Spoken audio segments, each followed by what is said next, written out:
Good morning and welcome to your Rangers review briefing for Wednesday, June 19th. Apologies for being 60 seconds late this morning. It's a tardiness that you've not come to expect over the last couple of days, but Stevie is blaming technical issues, so I'll let my way with that. Since how he's been so helpful over Monday and Tuesday's show, and he will help me see through the next half an hour. My third morning in the hot seat. Stevie, how are we? Good morning, mate. Apologies, everyone. Yesterday, when I was talking to Chris, a funny story, it just completely cut off, and I thought it was the battery had ran out.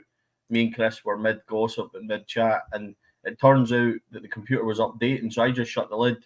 And when I opened it this morning to go again, it then had to reboot, and it's taken 10 minutes. So I'm really sorry, everyone. It's my fault, and if I look terrible and tired, it's because I stayed up till 4 o'clock this morning watching Dexter reruns. So I'm almost at the end of season 8 on Netflix of Dexter, Chris. So I'm knee deep in it. So while I waking up, why don't you tell us about your transfer stuff from last night? Well, Colin has already got an excuse for you being late this morning. He knows that he believes that you weren't watching Dexter last night, that Shona was giving you the inside track on the two latest players. Not exactly new names in terms of transfers, but certainly it was a positive evening. Now, we spoke yesterday morning about it potentially being a quieter day, and it was a quieter day around about 9 o'clock at night. So we were sitting watching the Euros game last night before we had to swing into action.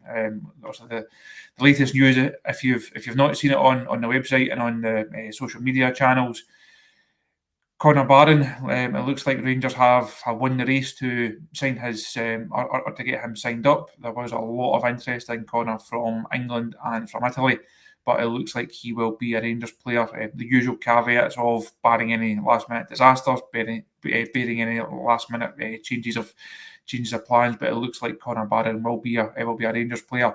And as you reported against Stevie last night, he'll be joined by Liam Kelly. So we'll start on Barron. I think he's someone who we've spoken quite a lot about over the course of probably the last 6 months or so, because he was linked during January as well. But for me, this is a no-brainer deal, and it makes a lot of sense for Rangers to try and push this one through.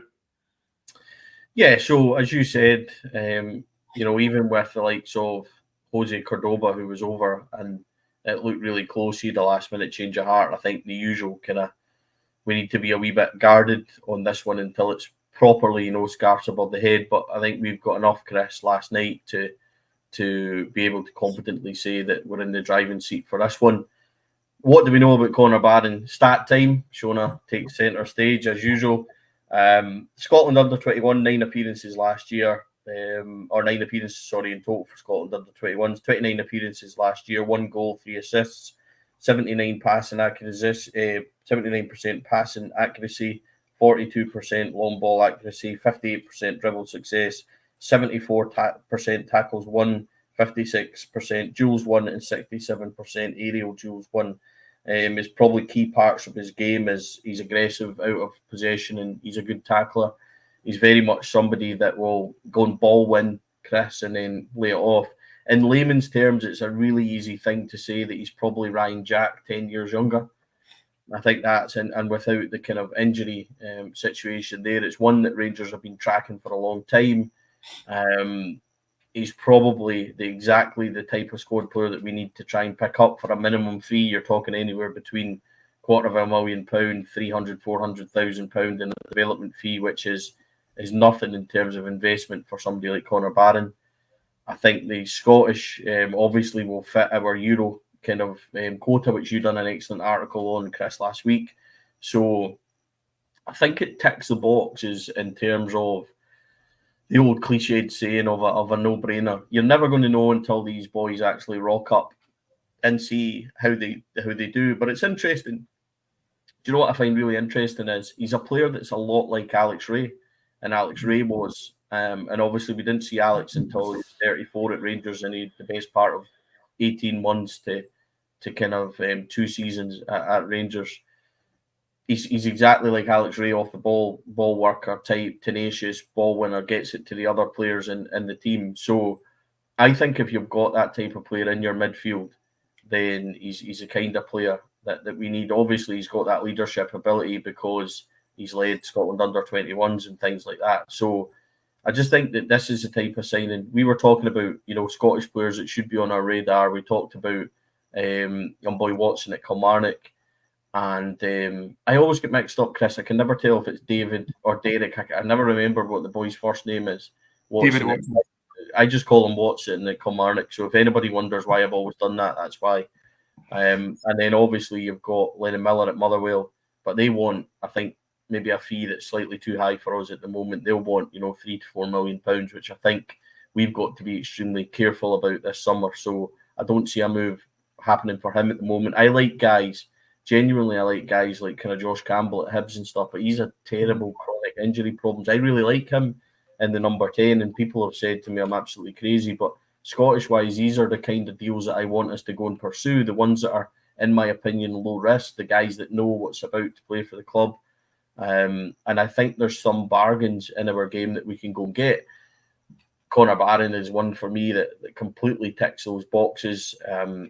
Obviously, there's a lot of clips from his time at Aberdeen. He likes an early long ball. He's able to fire that up for Miovski, who's pacey and quick and strong, which makes a difference. You've maybe not got that at Rangers at the moment, but what we've seen from the guys that we've brought in, and I spoke to Joshua and Adam and things about this, and this is repeating the conversations that we had slightly, is that they predict that Rangers are trying to get players that can get the ball transitioned a lot quicker and a lot faster. Barron ticks that boxes with his kind of long-range passing attributes and what he wants to do with the ball.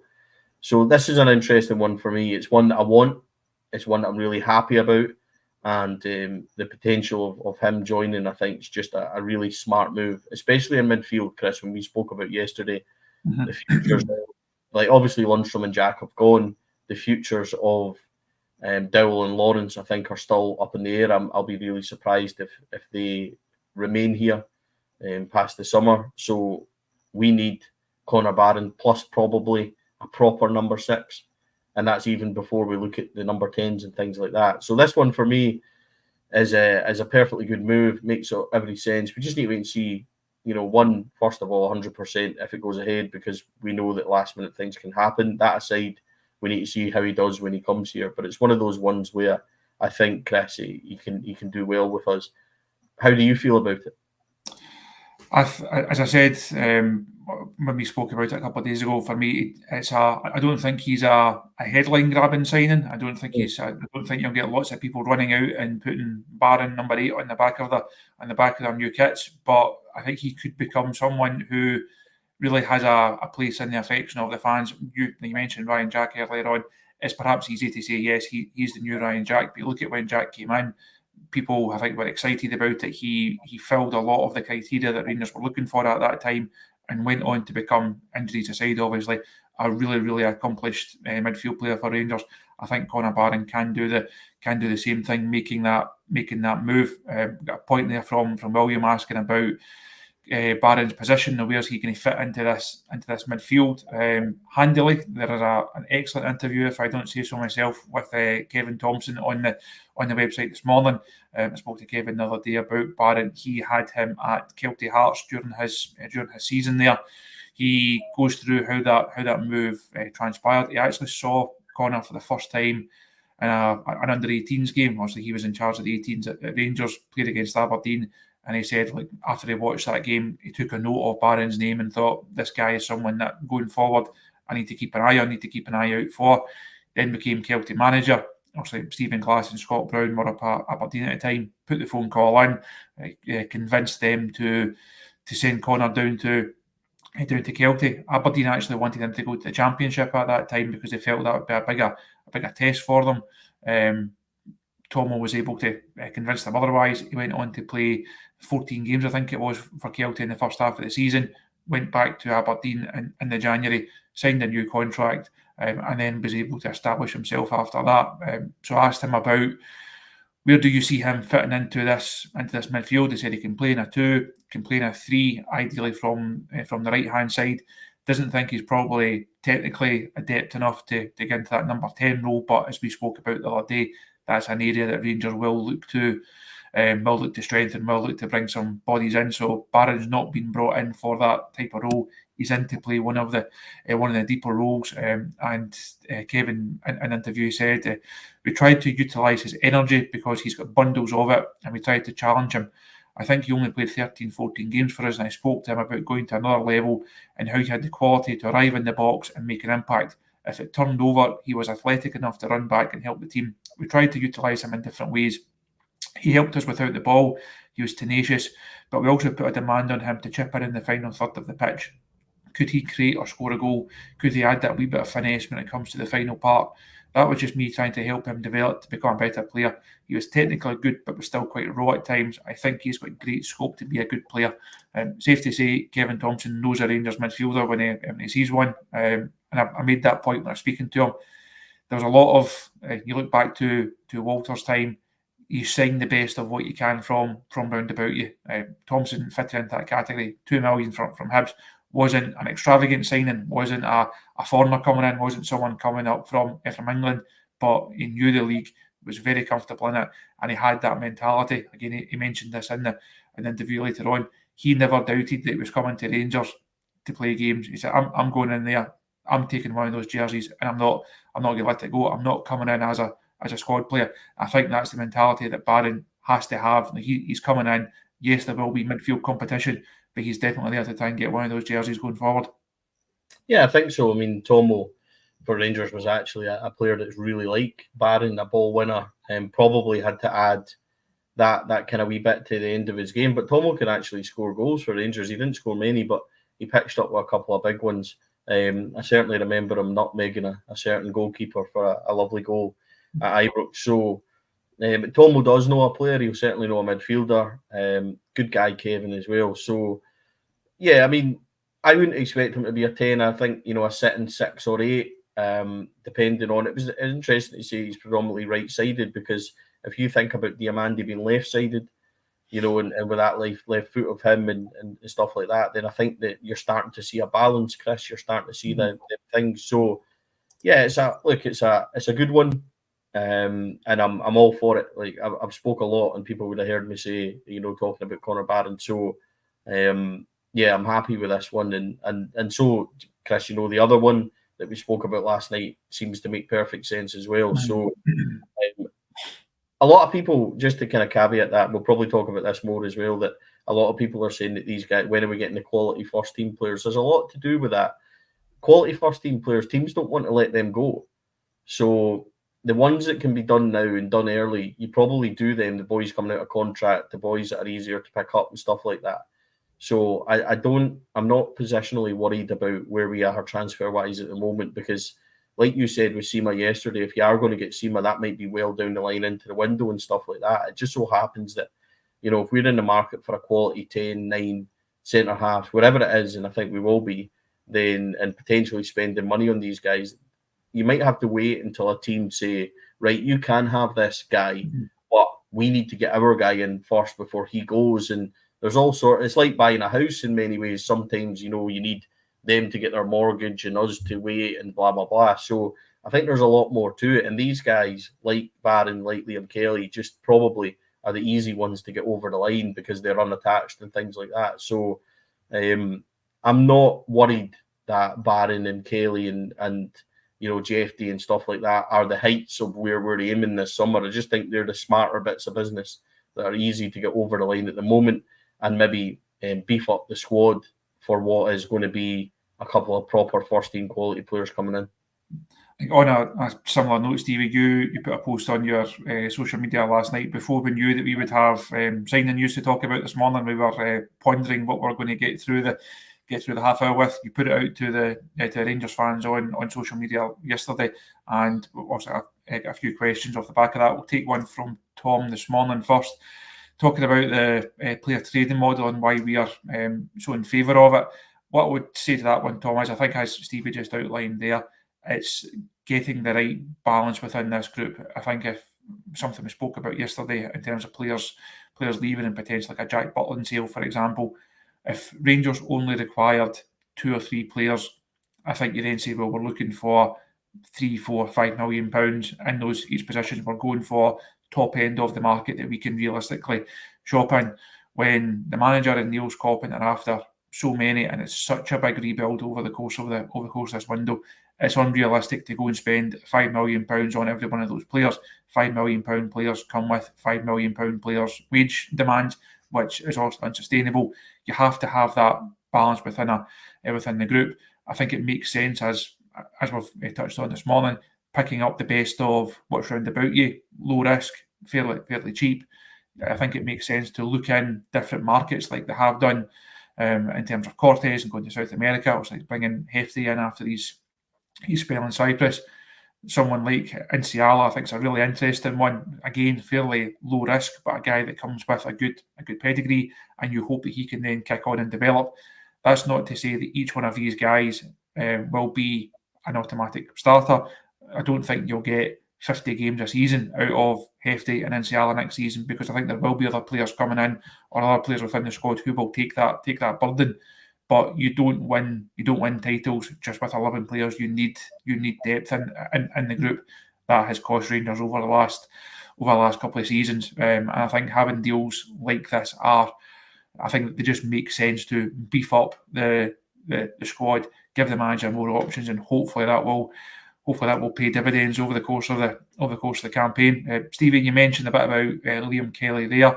Maka makes a point. Do you put him in early on if he's, as we believe that deal will get done? Do you give him a chance early on, or do you see him knowing that he's coming into the club as the backup to Jack Butland? So that's there's a couple of questions in that. First of all, morning, Maka. So Liam Kelly, Chris, just to kind of go over that one, we also talked about Barron, but Liam Kelly, we don't believe that deal's done. We believe it's really far on in negotiations, to the point where key things are agreed, but there's a wee bit more to go on that. I don't see that not getting done. I would be hugely surprised. Robbie McCrory, we know, is going to go. Rangers will be looking for about $500,000. That was something that you spoke about in an article as well, about weeks ago. We're pretty confident that £500,000 he'll move on. I don't see Jack Butland leaving Rangers this summer, and that's the first thing I would say to that. I'm pretty confident Jack Butland will stay. Now, that's caveated with, if somebody slaps £15 million on the table, then, or 10 million, 12 million, whatever you want to say, it'll need to be south of 10 million, I think, for Rangers to come to the table and be seriously considering it. But I don't see that happening. I don't see Jack Butland leaving. So I think Liam Kelly's coming in to provide competition and backup. Now, people have already laughed and slaughtered that kind of thing, but Liam Kelly in himself will believe that that's what he's doing, and Rangers will set that target for him. So in terms of a domestic backup, first of all, European-wise, he's completely what you need. He is homegrown, not only in Scotland, but also from Rangers.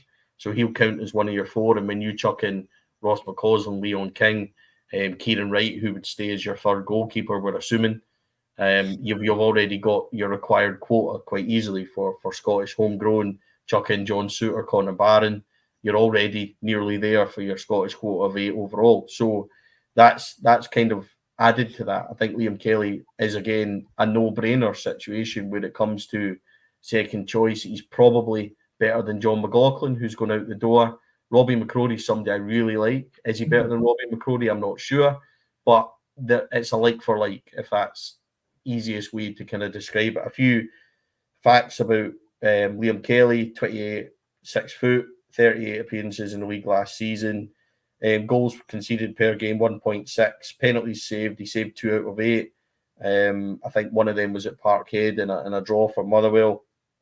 Saves per game, 2.6, 62%. Goals conceded, 59. Outside the box, 5. Inside the box, 54, which tells you, I think, a lot about Motherwell and their kind of performances. Save made, 97. Inside the box, 63. Outside the box, 30. And 3 clean sheets. So it was one of the lowest ranked goalkeepers in the squad. But in fairness to Liam Kelly, I think the other seasons he's been ridiculously high when Motherwell have been more solid. And kind of Motherwell obviously went through a kind of bit of an injury situation and all that last year. But I don't think Liam Kelly played his best stuff. Ironically, Liam Kelly played his best stuff at Ibrox in that 2-1 defeat. If you remember, he turned into Superman in that game, which is typical of players when they come to Ibrox and come to Rangers. But I think that Liam Kelly's pretty solid. I think it's a no-brainer. Again, it's a low risk. We've got to be smart about what we're doing. It ticks all the Scottish homegrown quota for Europe. It makes perfect sense to me. Do I give him the gloves in answer to Macca's question? No. He's there to play cup games, low-risk games, maybe, odd game here and there. But I'm not... Jack Butland's your number one. I'd be extremely surprised if Jack Butland isn't our number one at the start of the season, unless a ridiculous offer comes in, Chris. So Liam Kelly's coming here to challenge, keep him on his toes, a wee bit of leadership. He's ex-Motherwell captain. He's another player that got brought up through Rangers, by all accounts, knows how the club works, etc. It's a solid, decent enough sign.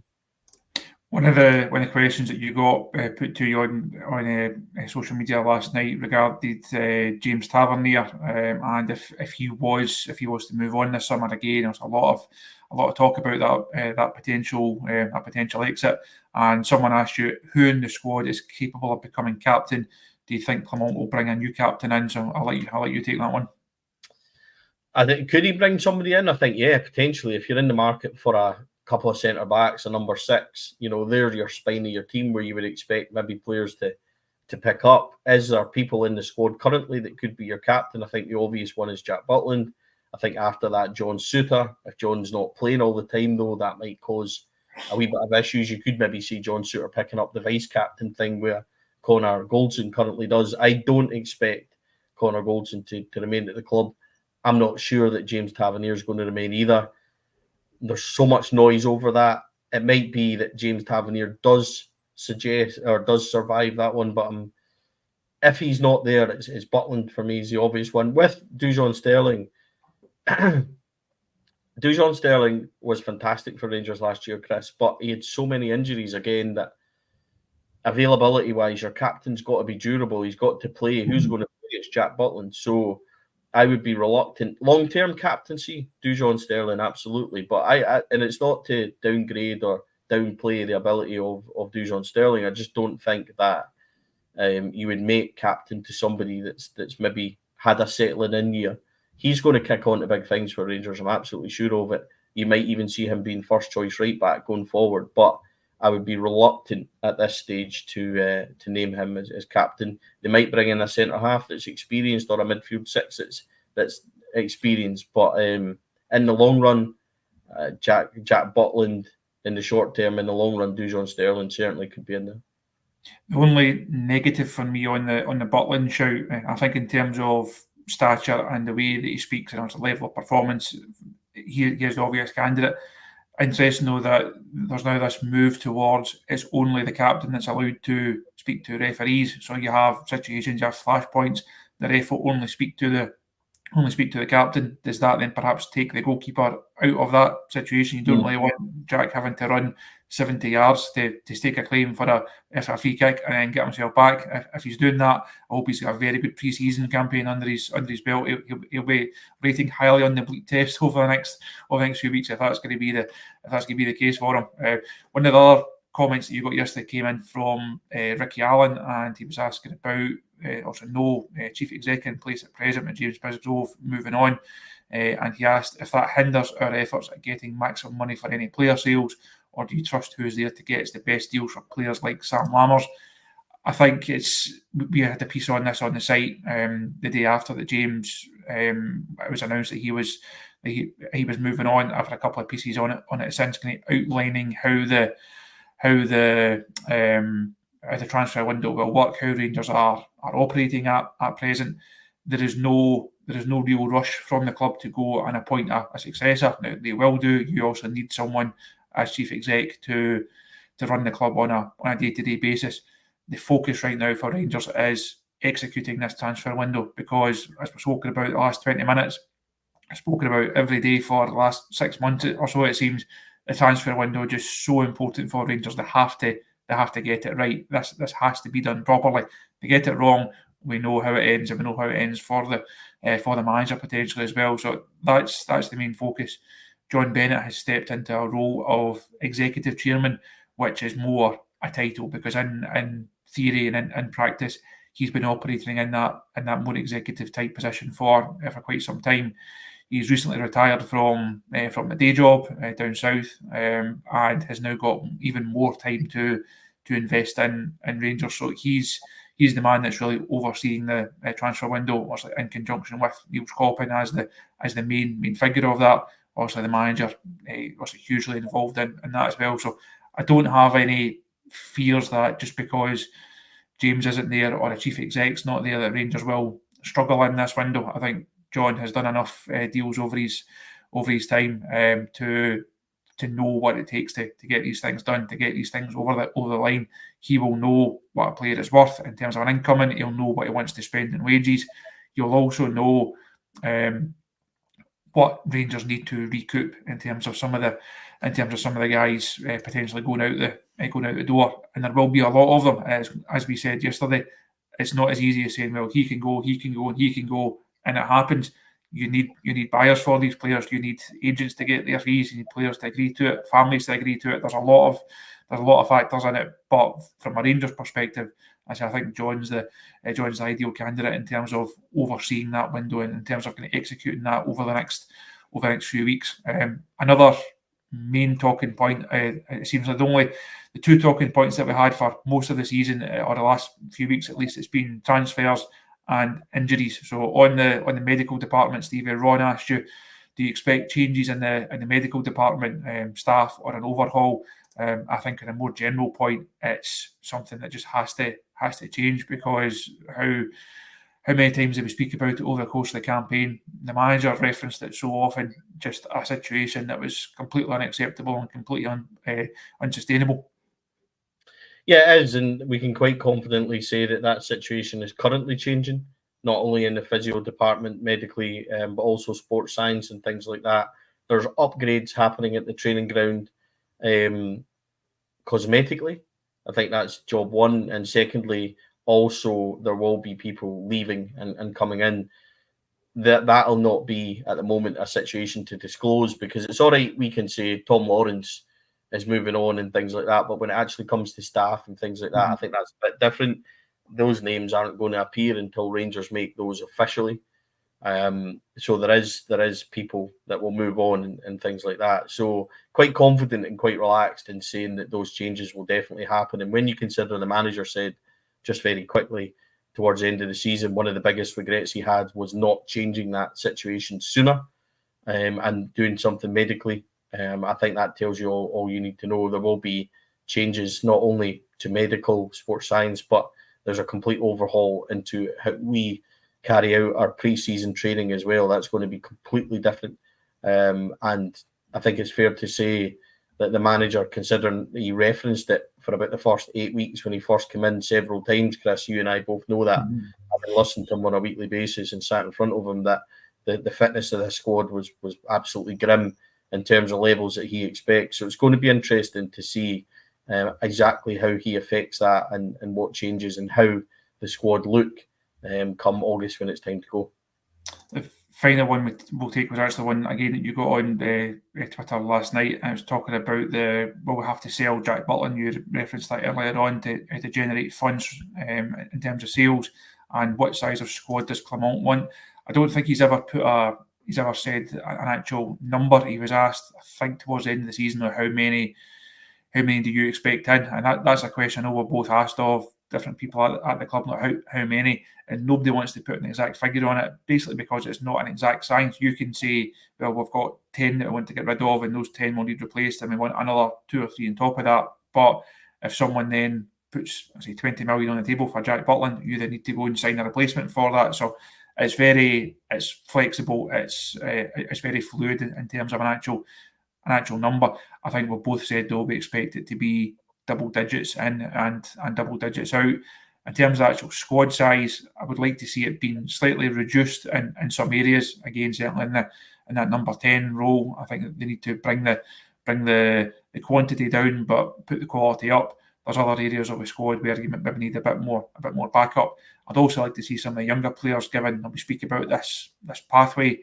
if you are serious about that, if you're serious about the academy and bringing players through, that pathway has to be there. There's no point in stockpiling number 10s if you then don't give that avenue for a potential number 10 to come through into the group. So I think we will see the squad size come down slightly.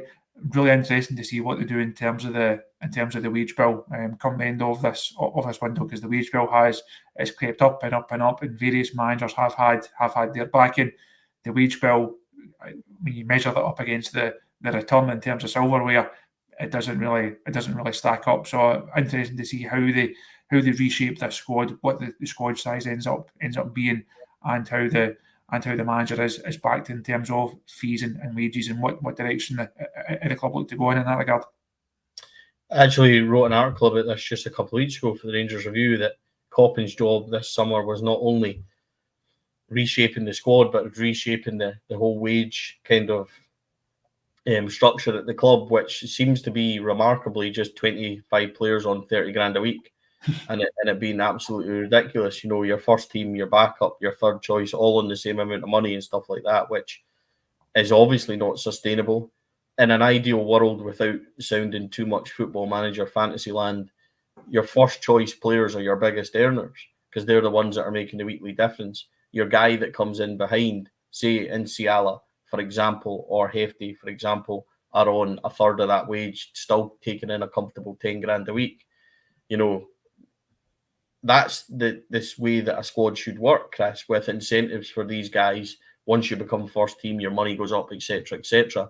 But we've got ourselves in a position where, and I've banged on about this for a long time, there's 25 players in that squad that are all of an average level, and they're all getting the same amount of money. So when you don't have Kemar Roof, etc., not playing and all sitting in the stands, you're sitting with, you know, £250,000 worth of talent in the boardroom before games and sitting in the director's box during them. And as you know, we've been told by the club themselves that's completely unsustainable and that's not what they want. So when you're sitting with that level of kind of finances, it's not going to work. So that structure needs completely fixed and rebuilt. I think that's quite an interesting one in terms of challenges, but it also causes problems when you're trying to get Ben Davies, Tom Lawrence, Kieran Dowell, guys that have maybe not got a future, out the door and back down south, because teams will go, we're not paying that. So, excuse me, it's a difficult one, but it's something that Rangers massively have to do better. That wage bill needs to be rectified. John Bennett also spoke about that £10 million deficit and needing to cut that and the club to become sustainable. So you reckon that a big chunk of that would come from wages and things like that. And I think ultimately, Chris, that's probably why we've seen John Lundstrom move on, because John Lundstrom was already on the higher upper ends of what we can offer contract-wise, and he reputedly wanted more, which we weren't prepared to go to. So I think if a deal could have been done for John Lundstrom, it probably would have been done. And because the manager really liked him and the club really liked him, but financially, I think there's a definite change in direction throughout the club. So it's one that was necessary, absolutely necessary, and it's one that we have to get right. That wage bill should never be as high as £41-42 million for a squad that bluntly is nowhere near the levels that we need it to be, and full of, again, bluntly, and I'll get criticism for this, what is proved to be on the pitch quite an average collection of players. So, you know, if these players were earning that kind of money and storming league titles and doubles and trebles and that, then I would sit here and shut up and say, you know, they are worth it. But when they've collectively failed as many times as they can, you cannot justify that level of wage and performance. And this goes back to, again, on a wider, quicker point, Chris, apologies, that your guys that are ready to come into your team, your Hefties, your Encialas, maybe your Igamana striker up front, etc., if he comes, Connor Barron, etc., these guys have got to be on a wage that's reflective of their position, but with incentives. They've got to be hungry. They've got to have that energy to push the first team players who are then on their toes, performing. If I don't play well, Connor Barron's coming in. If I don't score these goals, Igamani's coming in. You can't just have guys that are in your squad ready to back up your first team players like we have that have all reached their peak, and their peak is nowhere near the level we need to get, but ultimately massively comfortable in the wage that they're getting and the amounts that they're getting, because they don't really need to push themselves. They don't really need to get in that first team because they're still really happy about where they are. The incentives should be first team bonuses, performances, scoring goals, all that sort of stuff. If you just get everybody on the same amount of money, which is high level, where's the incentive to push themselves? And I think that's mirrored by what we see in the team, which is a collective average performance-wise. So I think that all helps in a structure, a proper structure to where we really need to be. And yeah, it sounds like I've been playing Football Manager for too long, and I have been, folks. I've wasted 20 years of my life, but there've been 20 glorious years playing Football Manager. But I think it just makes sense. You don't get anybody in the world that just has a squad all paying the same amount all the way throughout it, and they're massively successful. It just doesn't work. We shall finish a quick preview of the Scotland game. The preview being best luck to the boys tonight. I will tune in, not with any great optimism. I don't see it going well, but as Mark says, hopefully they can give Scottish football fans and those of us that back the national team something to shout about. Stevie, it's been a pleasure once again. We are three down. I don't know when we'll get the chance to do this again, but if this proves to be the last one, it's been an absolute pleasure serving with you. I think that it's only right that everybody bombards the management team with requests, Chris, that we're on, because undoubtedly the A team have kept us afloat this week while they go on their jollies. It was nice just to give everybody an update as well. I messaged Joshua yesterday. He is safe and well. He was enjoying some quiet time yesterday while Johnny checks out yet another pub somewhere. So, yeah, it's been a joy. I hope that we've kept people entertained. It has been difficult because there's been at times nothing really to talk about, Chris, and we've obviously done the Q&A last night expecting it to be kind of quieter. We got some great questions in. Hopefully we've answered as many as we can, and hopefully people have enjoyed it and tuned in to just to enjoy what we have produced. So yeah, it's been good fun, mate. And if you consider that we were sitting 4 or 5 years ago doing our own podcast together, to come full circle and now be doing this for a living and stuff is kind of good fun. So as the wee gift says, when the wee guys are the actors and that are sitting going, look at us with a glass of wine and all that. So it's been a good fun, and thanks for everybody for their nice comments and support and stuff like that. So yeah, I definitely think a Rangers Review weekly takeover is more than warranted. Thanks everyone for your support. Thanks for all the interaction to the show as always. Normal service will be resumed on Thursday, as far as I'm aware, once Derek lands back in the country. Check out the interview that I've got with Kevin Thompson on the website this morning, and of course keep an eye on all our social media channels and across the website for your latest breaking news and the best insight and analysis on Rangers. My thanks once again to Stevie. Thanks for everyone joining us, and I'll see you soon.